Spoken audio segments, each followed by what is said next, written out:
रानी खरीद के रानी खरीद के घाटी पे तोरा ले जइबो छठी माई से तोरा यारक देलेबो रानी चल चल के सोना चल चल गे बुची चल चल गे रानी चल चल समबाला अरग दिन सुना सुना लगे सुबह वाला मेरे वीर खूब लगे जेबो कल कल रे जेबो कल कल रे जेबो कल कल रे जेबो कल कल बुझली।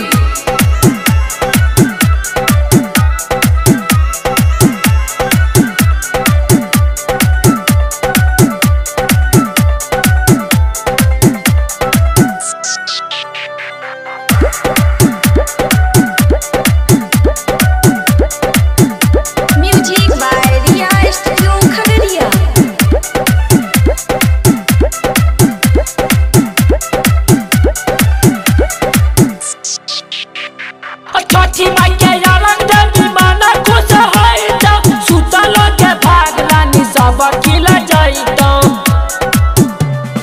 जाने छिए हम उनकर महिमा छे महान रे बरिया से जेबे हम करी के पलान रे।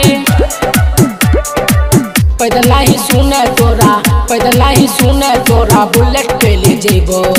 अच्छा ई बात छठी माई के तोरा हम यारक देलेबो रानी चल चल के सोना चल चल गे बुची चल चल के रानी चल चल।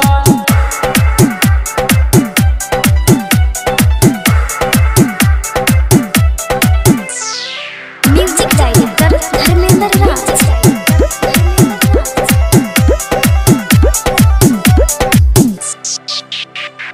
ढेर नहीं सोचे जल्दी होई जाना रेडी पूजिया के साथ देखे जाई छै के बेटी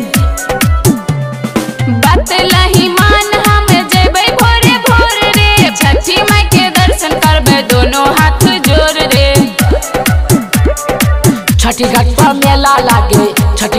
मेला लागे झूला बा झूलेबो सच्चे में सुजीत के साथ चाचा जोमिन खिलेबो रानी चल चल